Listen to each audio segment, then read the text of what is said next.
Assalamualaikum warahmatullahi wabarakatuh, sahabat dokter sapi, selamat malam semuanya. Mudah-mudahan kita senantiasa diberikan keberkahan, diberikan kesehatan. Sahabat, saya punya sebuah cerita bahwa keponakan saya ini beli sapi, ceritanya pedet ya, kecil-kecil 2 ekor ini.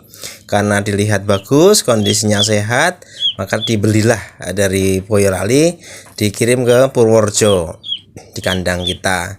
Nah, seperti ini ada 2 ekor, yang satu ada kepala putih dan satunya merah total. Nah, ternyata sampai ke Purworejo yang kepala putih ini ada gejala batuk.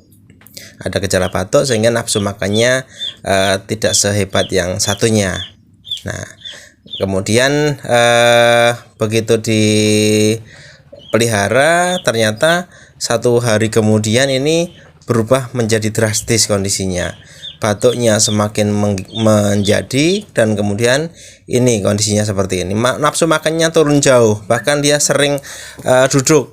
Nah, begitu saya pulang tugas, kemudian saya pegang telinganya sudah dingin, segera saya ambilkan obat antibiotik, waktu itu oksitetrasiklin dan vitamin. Nah, sahabat semuanya, kita harus benar-benar ngecek kondisinya. Waktu itu saya sampai makannya saya suapin satu persatu supaya terjadi ruminasi, supaya merangsang pencernakannya kembali normal untuk daya tahan tubuhnya sendiri. Jadi tidak hanya kita berikan obat saja, tapi kita berikan vitamin, berikan juga perhatian khusus. Kita berdirikan, kita latih makan, kita suapin satu persatu supaya kondisinya benar-benar stabil, kondisinya benar-benar daya tahannya tubuh bagus. Nah, sampai pagi hari sudah terlihat seperti ini, sahabat semuanya.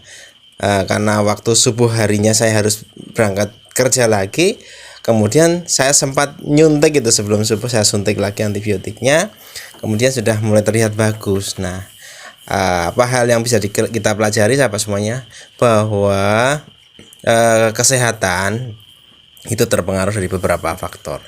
Jadi kita tidak hanya mengandalkan ketika pedet kita sakit kemudian kita ngundang mantri, ngundang dokter hewan untuk menyuntik, tetapi kita sendiri juga yang harus proaktif. Lihat kondisi tubuhnya, lihat responnya. Kalau sudah mulai nggak mau makan, perhatikan makanannya. Kalau perlu disuapin, berarti ada sesuatu yang benar-benar harus diperhatikan. Dia merasa sakit, merasa ada hal yang kurang pas dalam tubuhnya si sapi ini. Nah, ini setelah subuh saya suntik lagi, sudah kondisinya lumayan bagus, makanya yang kepala putih ini. Kemudian setelah saya suntik lagi dengan antibiotik, dengan vitamin lagi, kemudian kita perhatikan beberapa hari kemudian. Nah, sahabat semuanya, silahkan, pokoknya kalau pedetnya, sapinya mengalami gejala kurang nafsu makan, ada gejala-gejala sakit, segera perhatikan. Jangan hanya mengandalkan mengundang petugas kesehatan. Nah, setelah beberapa hari kemudian dia sudah mulai sehat lagi, sudah mulai aktif lagi.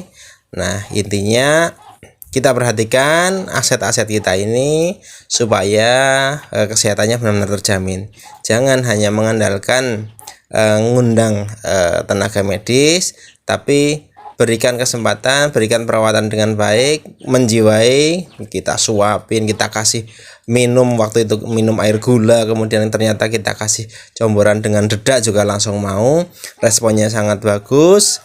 Nah, alhamdulillah. Jadi yang benar-benar awalnya saya deg-degan, kemudian lihat kondisi ini sudah sangat senang. Insya Allah selamat, besar, memberikan berkah, dan mudah-mudahan ini bisa menjadi pengalaman buat kita semuanya. Yang belum subscribe silahkan subscribe. Terima kasih, tetap ikuti channel Dokter Sapi. Assalamualaikum warahmatullahi wabarakatuh.